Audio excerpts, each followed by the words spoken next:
Utiliser la Blackmagic 6K Pro sur un mariage, c'est vraiment un risque parce que c'est une caméra qui demande, dans ta manière de l'utiliser, à maîtriser ton sujet, maîtriser ta scène, maîtriser ta lumière, maîtriser ton son, maîtriser un peu pas mal de choses. Et c'est rare que sur une cérémonie de mariage, tu maîtrises absolument tout. Et pourtant, ces derniers temps, j'ai réussi à filmer des mariages avec la Blackmagic 6K Pro et je te dis comment j'ai fait.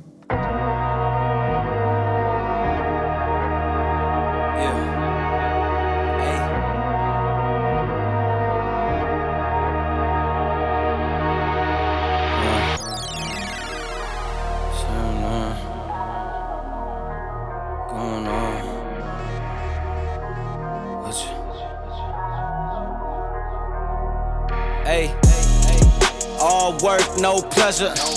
I ain't here to make friends, big stepper. Hey, bad guy, Heath Ledger. Ready for wherever, I'll be front and center. Don't fly too close to the sun, your body chopped up by propellers. Came in arrogant, but left out in a stretcher. The comparison, y'all know y'all couldn't replicate it. Chillin' in the desert, I'm good under pressure. Stick around with me, hold it down, look at what we found. This a marathon, not a sprint, let's go 100 miles. From the ground with me to the clouds, never coming down. That's the crown on me, wear it proud, show 'em what we bout. Stick around with me, hold it down, look at what we found. Said this a marathon, not a sprint, let's go 100 miles. La Flow Family, j'espère que ça va bien et qu'à chaque fois que tu vois ma tête apparaître sur ton YouTube, tu es content, tu as fait pause, tu as été chercher ton petit café, ton petit thé, ton petit jus, voilà, ta petite boisson ou ton grog, un petit peu comme moi, parce que là je suis un petit peu malade. Ok, grog, on rappelle ce que c'est, du miel, hein, du citron, de l'eau chaude et puis un petit eau de feu pour ceux qui sont plus courageux. Bref, en tout cas, ça va te casser, ça te permet de te régénérer, de dormir et faire en sorte que ton corps rentre dans une phase de réhabilitation, si je peux le dire comme ça. Bref, c'est pas le sujet de la vidéo. Aujourd'hui, je vais parler avec toi un petit peu de comment j'ai fait pour finalement finir par tourner avec la Blackmagic 6K Pro. Alors que c'était quelque chose que je m'étais dit que je n'allais plus jamais refaire après une très mauvaise expérience que j'ai eue sur un mariage. Un très mauvais retour. Et ça m'a vraiment cassé, vraiment. Et ça m'a plus donné envie du tout d'utiliser la 6K Pro pour faire du mariage.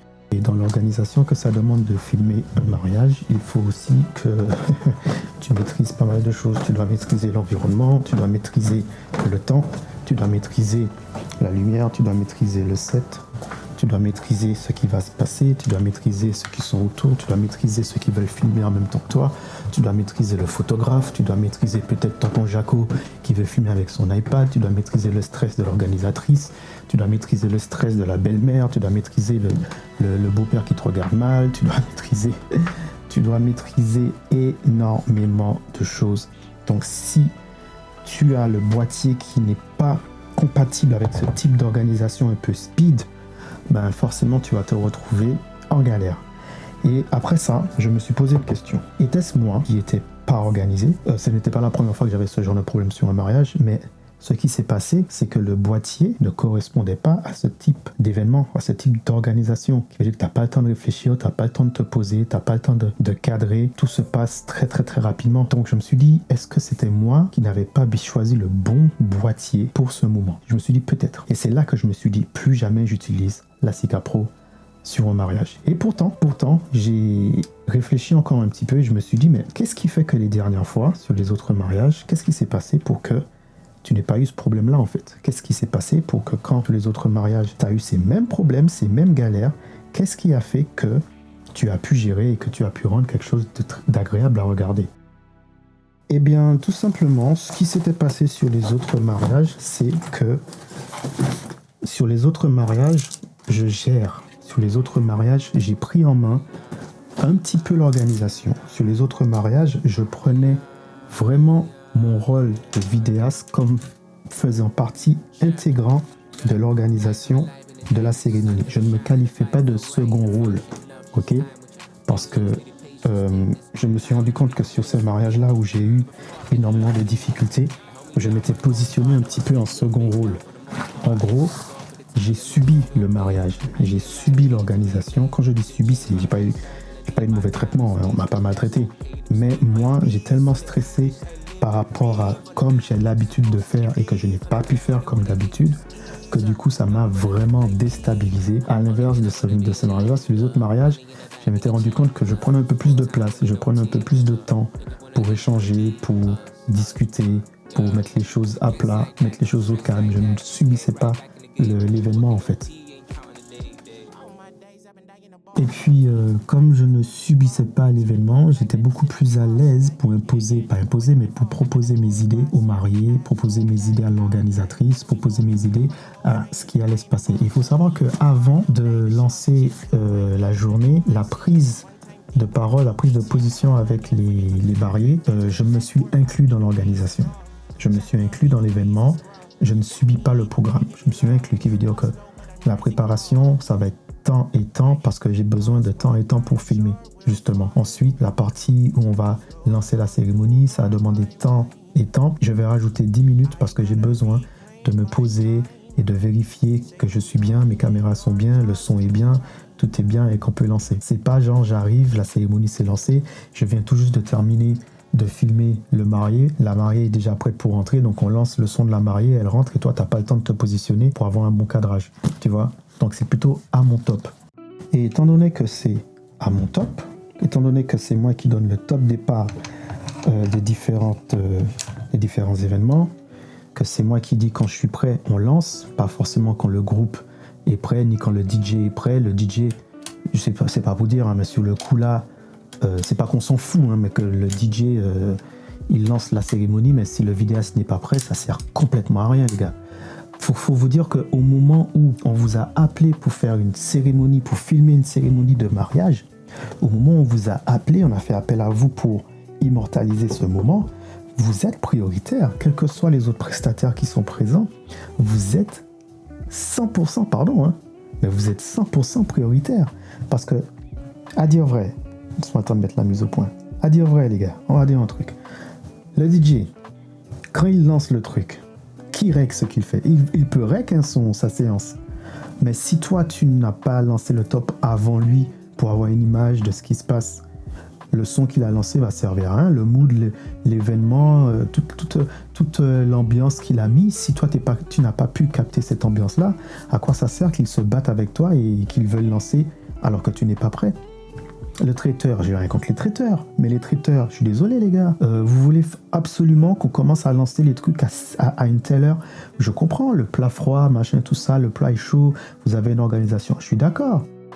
Mais les gars, à la fin de la soirée, tout ce que les gens ont bouffé, même si c'était bon, ça finit aux toilettes. Ça finit aux toilettes, en fait. Moi, ma vidéo, elle est éternelle. Moi, ma vidéo, elle dure, elle est éternelle. Elle sera dans le temps, elle sera intemporelle. Donc, que le traiteur casse les pieds à te dire qu'il faut absolument rentrer à 19h, alors qu'on est en pleine session shoot avec les mariés parce qu'on a perdu du temps à cause de telle ou telle autre chose, le traiteur, il va attendre. Il va se débrouiller, il va faire réchauffer ses plats, et il va faire son travail, en fait, à ce moment-là. Moi, je fais le mien. Et malheureusement, le mien, à partir de là, prend le dessus. C'est pas je vais dire aux mariés, ouais les gars, il faut aller parce que c'est une entrée, ok ben d'accord, vous aurez que 4 photos, hein, parce que j'ai pas forcément eu le temps de mettre les... Je peux faire avec l'iPhone? Et non les gars, moi mais les images, que ce soit pour le photographe ou le vidéaste, ce sont des images qui restent. Et n'oubliez jamais une chose les gars, bien sûr après ne vous en faites pas, on parle de la CK Pro, mais n'oubliez pas une chose les gars, c'est que à la fin, vous êtes le dernier rempart de la journée. Quand tout s'est passé, tout s'est fini, quand les mariés, ils vont se retourner vers qui? Vers le photographe et vers le vidéaste. Tout le reste, ils ont oublié. C'est vous qui êtes le dernier rempart. Donc, si la journée s'est mal passée, c'est vous, dans votre image, qui doivent leur donner « Ok, la journée s'est mal passée, mais j'ai capturé que les bons côtés, j'ai capturé que les bons moments. » Et il faut que vous arriviez à les faire oublier qu'il y avait une mauvaise organisation. Ça ne doit pas primer, en fait. C'est pour ça que le vidéaste et le photographe sont, une fois que tout est terminé, le dernier rempart de cette journée. Alors, du moment que j'ai compris ça, que j'ai compris à quel point mon rôle était vraiment important par rapport aux autres prestataires, c'est pas que je dénigre les autres prestataires, hein, mais je me suis mis dans une position où mon rôle est tout aussi important que la vôtre, voire plus. Pourquoi? Car sans moi, toute cette journée, elle est oubliée en fait. Sans moi ou sans le photographe, toute cette journée, l'immortaliser, en faire quelque chose qui restera intemporel, à part tonton Jaco sur son iPad, il n'y a personne. Le photographe et le vidéaste est vraiment la partie la plus importante, en tout cas pour capter et garder un souvenir de cette journée.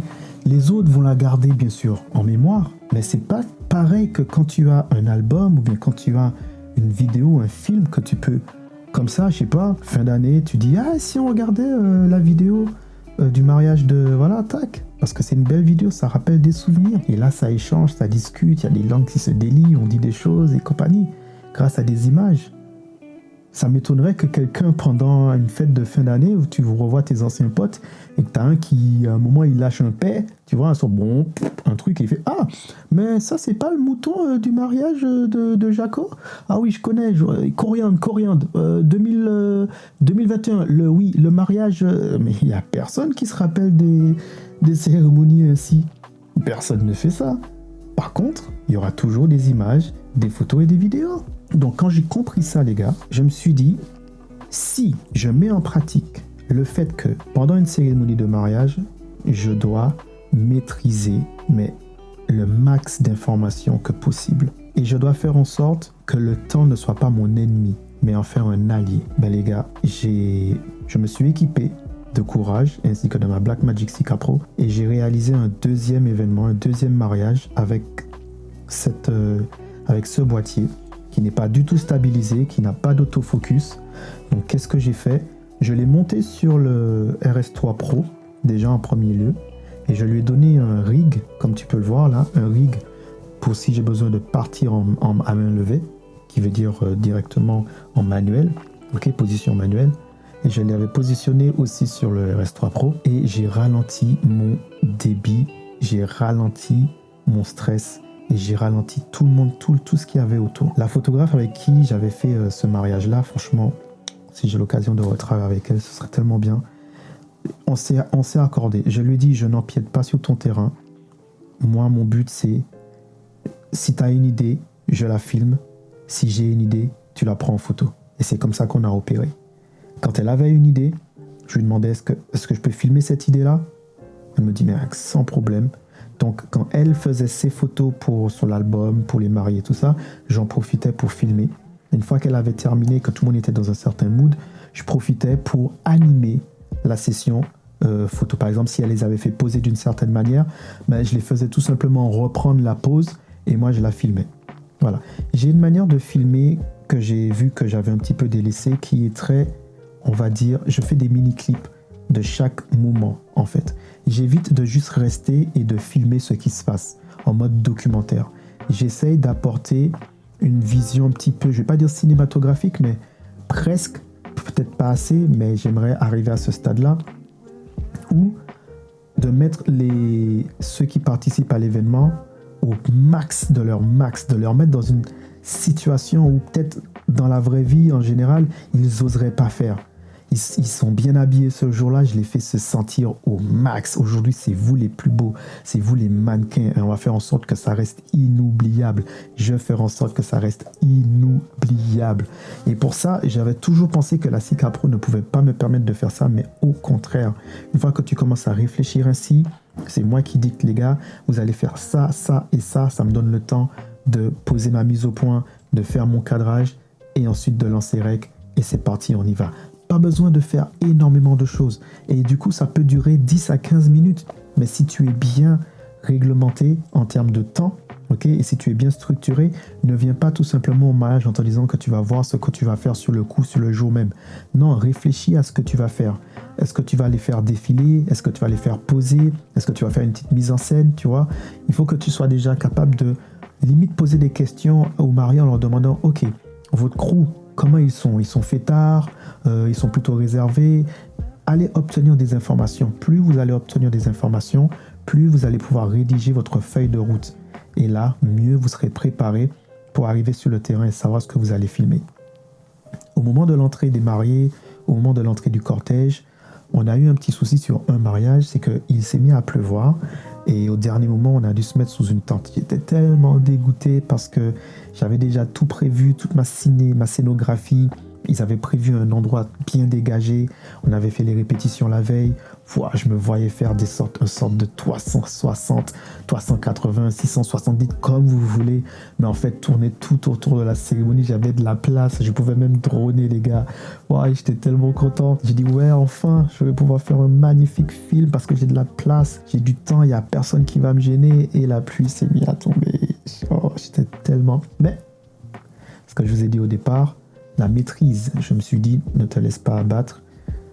Tant que tu arrives, il faut que tu arrives à en tirer profit et à quand même faire de belles images. Donc, ça a terminé sur une petite tente, ok, et j'avais vraiment pas de place pour pouvoir évoluer.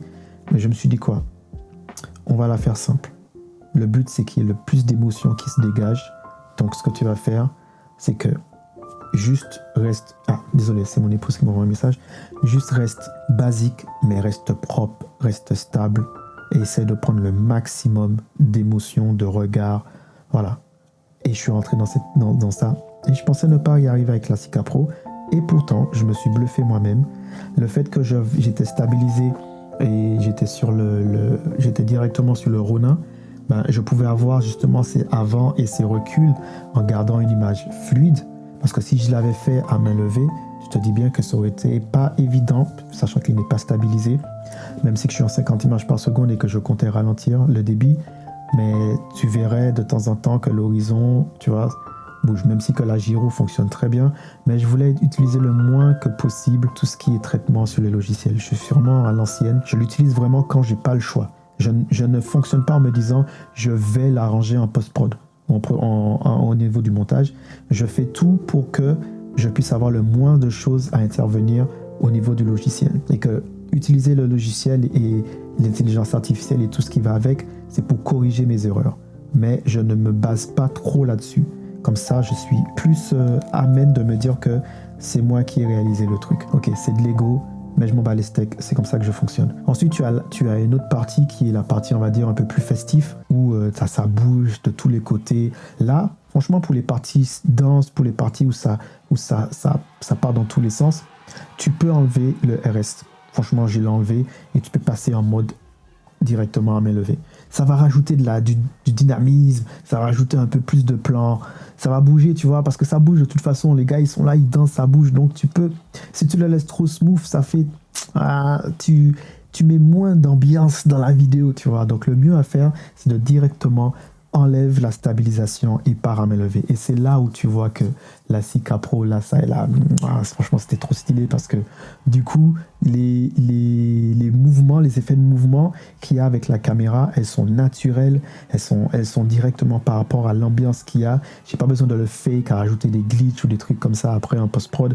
Je peux le faire directement. Par exemple, je suis là, t'as quelqu'un qui est en train de danser là et tout, toi t'es là, tu filmes, clac, clac, au moment il descend, tu descends avec lui, au moment il monte, tu montes avec lui, il se met à genoux, clac, tu te mets à genoux avec lui, il avance vers toi, bim, toi tu peux reculer, voilà. Et ce qui pourra peut-être te déranger, c'est que tu te dis, oui, mais la mise au point, comment tu fais à ce moment-là pour la mise au point ? En fait, il n'y a aucun problème.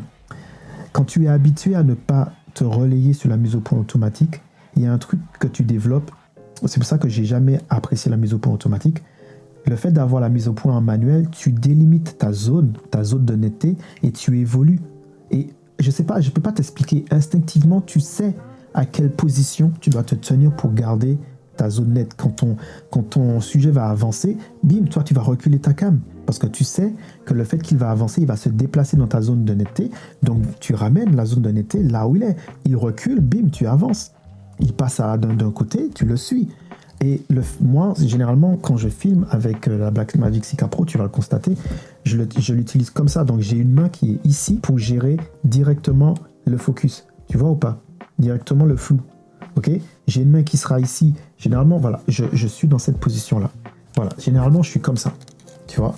Généralement, c'est comme ça que je suis. Si je filme pour faire la gauche, je serai comme ça. Et avec cette main-là, je vais contrôler mon focus. Et avec cette main-là, je vais contrôler ma zone pour mon cadrage. Je vais délimiter si je veux être entre 24 et 28. Je sais que clac, si je me mets ici, 28. Si je mets là, 24. C'est instinctif. Et ça, c'est la maîtrise. Et ça, c'est la pratique. Et c'est pareil pour le focus. Je vais délimiter ma zone de focus et avec ma main, je vais faire une zone en fait. Là je suis net à peut-être 2 pas derrière, et là je suis net à 2 pas devant. Et tu compenses avec ça. Et c'est ça la pratique et la maîtrise de ton boîtier sous cet aspect-là qui te permet de sortir des images qui seront mais vraiment, ce sont tes images, tu vois. C'est pas l'appareil qui les a faites, ce sont vraiment tes images. Et c'est ça que je trouve extraordinaire quand tu t'assois et que tu regardes ton truc et tu te dis ouais, ça c'est moi qui l'ai fait. Il y a de l'ego chez, mais je m'en bats les steaks. Au contraire, quand tu utilises l'autofocus, des fois il va aller chercher la mise au point. Des fois c'est bien, il y a des moments où c'est bien, je dis pas non. Il y a des moments où c'est bien, mais là on parle des moments où justement comment faire avec un boîtier qui est 100% manuel. Est-ce que tu peux quand même filmer un mariage avec un boîtier 100% manuel? Je te dirais oui. Si tu as de la rigueur, de la pratique et que tu maîtrises ton environnement et que tu te maîtrises toi-même et que tu ne subisses pas le mariage en lui-même. Ne subis pas l'événement. C'est censé être un moment joyeux et ça doit être un moment joyeux pour toi. Il faut que sur ton visage, les gens voient que tu passes un bon moment.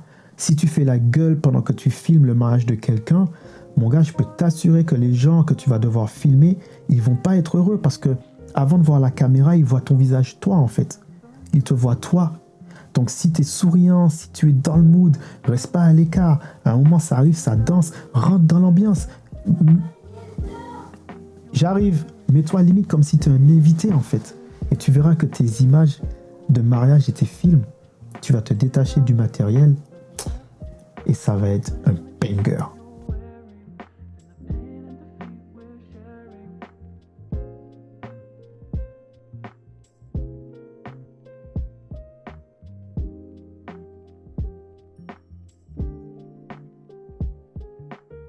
Tu sais, au final, ce n'est pas vraiment le matériel qui va dicter si tu vas faire une belle vidéo. C'est vraiment ton œil en tant qu'artiste. C'est vraiment ton œil en tant que ce que tu es capable de capter et aussi de fournir en termes d'intensité, d'énergie au moment où tu vas faire le mariage, au moment où tu vas filmer la cérémonie. C'est ton implication. C'est vraiment ça qui va faire la différence. C'est ton implication. C'est à quel point tu t'es impliqué pour qu'à la fin, ce film de mariage ne soit pas un bon film de mariage pour que tu puisses te vendre sur le marché en disant « Regardez-moi, je fais des films de mariage de qualité, tout ça, tout ça. » Mais il faut qu'à la fin, quand tu rends le film, l'émotion du moment, elle doit être pour les mariés. Le fait que tu aies fait un bon film et on dise que tu as fait un bon film, c'est la récompense, c'est le résultat, c'est le plus. Mais l'élément principal doit être la satisfaction de ceux qui étaient présents et qui ont regardé ce film et qui l'ont regardé en se disant, en évoquant les souvenirs et en ayant des bons moments.